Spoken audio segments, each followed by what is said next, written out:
Welcome you all in education classes. आज का हमारा टॉपिक है डेल्स कोन ऑफ एक्सपीरियंस, जिसे लर्निंग पिरामिड भी कहा जाता है। सीखने का पिरामिड इसे हिंदी में कहा जाता है। डेल्स का मानना था कि लर्नर्स जो भी करते हैं उसके पीछे उनका जो भी वो हेयरिंग होती है, रीडिंग होती है और जो ऑब्ज़र्व होता है, उसी को उन्होंने यहाँ पर एक्सपीरियंशियल लर्निंग और एक्शन लर्निंग जैसे शब्दों का प्रयोग किया है। उसके लिए पूरी प्रक्रिया में डेल का जो ये कोन ऑफ एक्सपीरियंस है,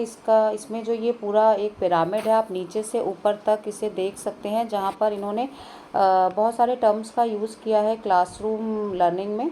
पहले तो हम यहाँ पर देख लेते हैं कि डेल जो है वो कहते हैं कि क्लासरूम लर्निंग में peoples generally remember learning activities, कि क्लासरूम में जो भी चीज़ें होती हैं तो वहाँ पर लर्निंग एक्टिविटीज़ जो होती हैं तो वो कितने परसेंटेज के अकॉर्डिंग है, यहाँ पर उन्होंने वो भी डिस्क्राइब किया। और people are able to learning outcomes, कि जो भी लर्निंग क्लासरूम में होती है और उसके बाद जो लर्निंग आउटकम्स निकल के आते हैं उसके बारे में एडगर डेल ने अपने इस पिरामिड में बताया है।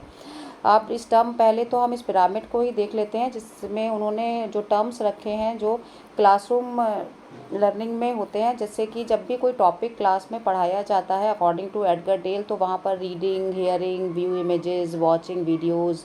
attend exhibit sites, watch a demonstration, participation in hand-on workshops, design collaborative lessons, stimulate model or experience a lesson, design, perform a presentation, do the real thing। तो ये जितने भी टर्म्स उन्होंने यहाँ पर रखे हैं, तो उनका ये मानना है कि जब भी लर्निंग एक्टिविटीज़ होती हैं तो पीपल जो लर्नर्स होते हैं they are 10% of what they read and 20% of what they hear, 30% of what they you see, 50% of what they see and hear, कि बच्चे जो भी वहाँ पर लर्नर्स हैं वो 50% देख भी रहे हैं और सुन भी रहे हैं। और 70% ऑफ व्हाट दे से and right, 90% of what they do, कि 90% जब लर्निंग एक्टिविटीज़ हो रही हैं तो वो करके सीख भी रहे हैं। कि क्लास में कोई भी टॉपिक जब होता है तो ये सारी जो एक्टिविटीज़ हैं वहाँ पर कराई जाती हैं और इनके माध्यम से बच्चे जो हैं इतना परसेंटेज के अकॉर्डिंग वहाँ पर अपनी लर्निंग करते हैं। 10% read, 20% hearing, 30% see, 50% see and hearing, 70% they see and write and 90% they do. वहीं पे जब पूरी लर्निंग एक्टिविटीज़ हो जाती हैं then student and learners learning outcomes जो है उनको जब इवेलुएट किया जाता है, तो जहाँ पर ये देखा जाता है कि भाई जो अब लर्निंग एक्टिविटीज़ हुई उसका जो फीडबैक है, तो जो भी टॉपिक है उसको डिफ़ाइन करने में दे आर एबल, और डेमोस्ट्रेट और अप्लाई करने में, प्रैक्टिस प्रोजेक्ट बनाने में स्टूडेंट और लर्नर्स हैं वो एबल है, वो उसे बना सकते हैं। और वहीं पे बहुत सारी चीज़ों को वो अपने माध्यम से एनालाइज कर रहे हैं, डिफ़ाइन कर रहे हैं, क्रिएट कर पा रहे हैं, और उसके बाद वो उसको जज भी कर पा रहे हैं कि उन्होंने अपने अकॉर्डिंग उस काम को कितना अच्छा किया है। तो ये जो लर्निंग पिरामिड है अकॉर्डिंग टू एडगर डेल, इसमें उन्होंने यही चीज़ें बताने का कोशिश किया है कि कहीं ना कहीं क्लासरूम में जो लर्निंग एक्टिविटीज़ होती हैं वो किस टाइप की होती हैं, और जो लर्निंग आउटकम्स निकल के आते हैं वो कितने पैसिव और कितने एक्टिव लर्निंग में होते हैं, जिसको इन्होंने यहाँ पर एक दूसरे चार्ट के माध्यम से भी दिखाया है। कि जो लर्निंग होती है वो जो लर्निंग है वो उन्होंने कहा कि 2 टाइप्स की होती है, पैसिव लर्निंग और एक्टिव लर्निंग। जहाँ पे इन्होंने पिरामिड का जो पूरा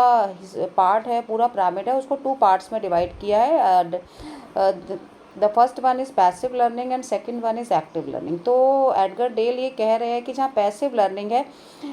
it is only define describe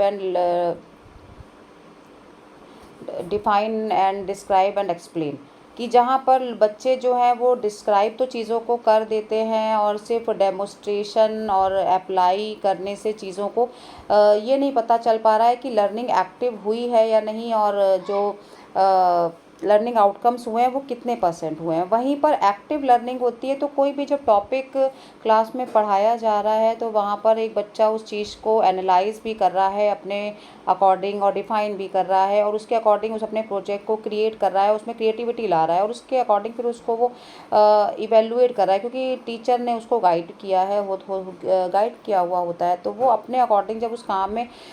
in सारी चीज़ों को एनालाइज करते हुए कर रहा है, तो हम ये कह सकते हैं कि एक्टिव लर्निंग है। तो ये चीज़ें कहीं ना कहीं पैसिव लर्निंग में थोड़ा सा मिस हो जाती हैं। जैसा कि डेल ये भी कहते हैं कि सबसे कम प्रभावी विधि जो है वो यहाँ पर शिखर पर है, जिसे यहाँ पर पैसिव लर्निंग के रूप में दिखाया गया है, जहाँ शाब्दिक भाषा का प्रयोग करते हुए पठन और श्रवण जैसे